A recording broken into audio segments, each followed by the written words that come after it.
Существует много мнений о происхождении народа Саха. Основная из них – так называемое южное происхождение. Версию об этом стали выдвигать первые исследователи, члены научных экспедиций еще со времен Петра I – Герхард Мидлер, Якоб Леденау.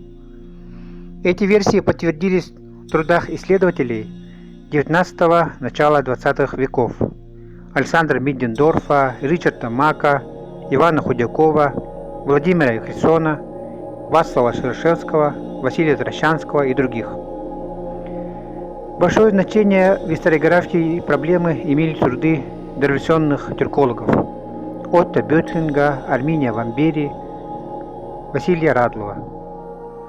Специальное изучение проблемы происхождения якутов с массовым привлечением фольклорного и исторического материалов впервые осуществлено Гаврилом Ксенофонтовым в монографии «Уранкай Сахалар». Основной вывод автора сводится к тому, что современные якуты – народ смешанного происхождения. В начале 40-х годов разработкой данной проблемы занимался крупный советский этнограф Сергей Токарев.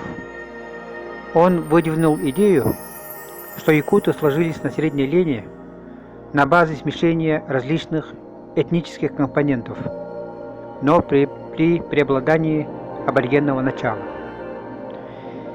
Видное место в изучении этногенеза якутов занимает Окладников Алексей Павлович.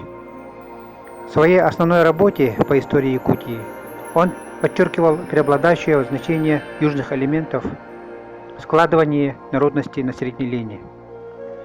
Он вслед за Петри и Ксенофонтовым искомым югом, откуда проникли на север тюрки, считал Прибалкалье. Курыканы или их потомки начали продвижение на север в X веке, и весь этот процесс завершился в XVI веке. Историк Анатолий Игнатьевич Гоголев предполагает, что самый ранний пласт в этногенезе Саха составили какие-то древние рано отореченные группы индоисакского происхождения, связанные с племенами Горного Алтая. Названные исследователи, за неимением прямых письменных источников, основывались на этнографических и фольклорных данных народа Саха. Туда входят в основном этимология народа, его язык, предания об Омогое и Эллее и археологические данные. По преданию, Омогой приплыл на плоту с верховьев Лены на долину Аркени, местность, называемую Белентей, и, взяв в жены дочь главы местных жителей Омогоя, стал родоначальником основных якутских родов. Конечно, история прежде всего является наукой, которая основывается на письменных и археологических данных.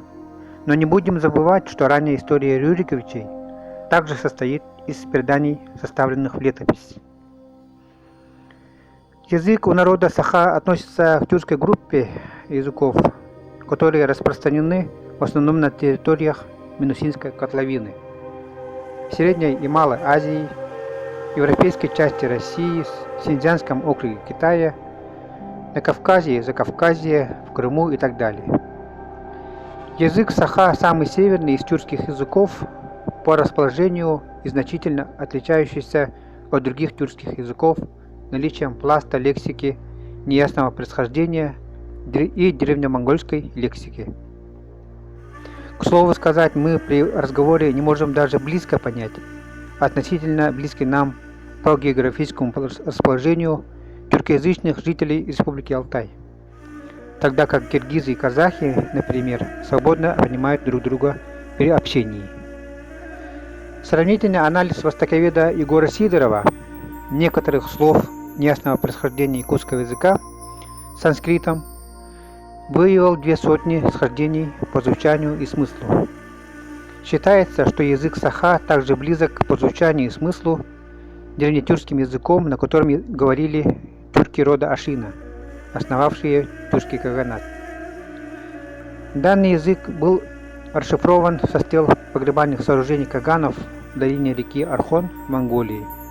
Это говорит о раннем ответвлении языка Саха от других тюркских языков.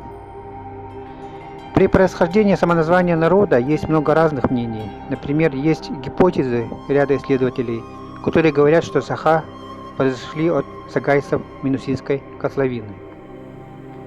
Известный историк Лев Николаевич Гумилев считал куркан, живших на Западном Прибайкалье, предками народа саха. Мнения исследователей на этот счет различны, так как какой язык был у куркан вызывает споры.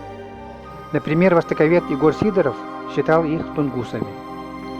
Скорее всего, это была, как считается некоторыми исследователями, конфедерация тунгуса, тюрка и монголоязычных племен.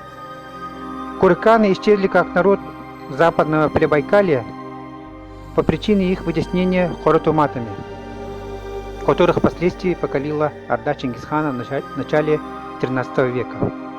Хоратуматы также являются, судя по названию наслегов и существующей топонимики в данное время, одними из предков народа саха, которые, предполагается, были ассимилированы в языковом и культурном отношении с предками саха, когда их часть прибыла в Якутию, оторвавшись от преследующих их воинов Чингисхана.